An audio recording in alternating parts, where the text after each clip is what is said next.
Yeah, I think for me, one of the competencies that I've developed through the years is adaptability. So I think of adaptability as the ability to be flexible, to adapt to new situations, to changing situations. I think that's critical for effective leadership today, because obviously change is constant and never stops. And so the ability to flex and change as the situation demands it, I think, is very critical.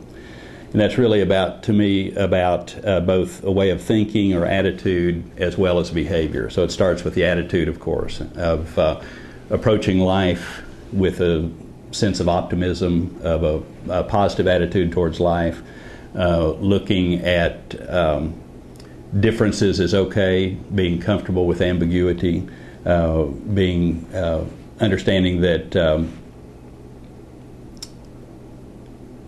changing your behaviors, your attitude, sometimes is the most appropriate way to deal with the situation. And I've been able to use that, obviously, very much in the last few years as we've started a new business here in Russia, as CCL, even though it's a 40-year-old organization now, has been here only 2.5 years. And so I get to really practice adaptability every day of my life. So first of all, being in a different culture, working with the Russian staff. I'm the only non-Russian on the staff, and of course that causes me to constantly have to adapt my style to work with the Russian staff.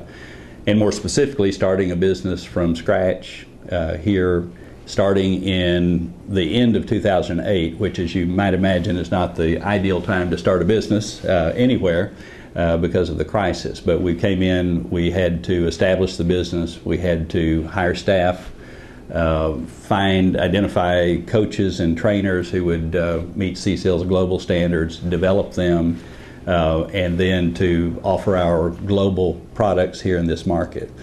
So really that involves adaptability every step of the way. So both personal adaptability in terms of my leadership style, my leadership, but also in terms of the products and the services that we offer to this market. Obviously, some things that might work in Western Europe or North America aren't effective here, and so we've had to adapt the products and the services that we do to the Russian market. And so we feel now that, at least at this point, have a culturally adapted type of product that we offer that meets CCL's global standards. And of course, that's an ongoing process. You never stop that adapting and being adaptable.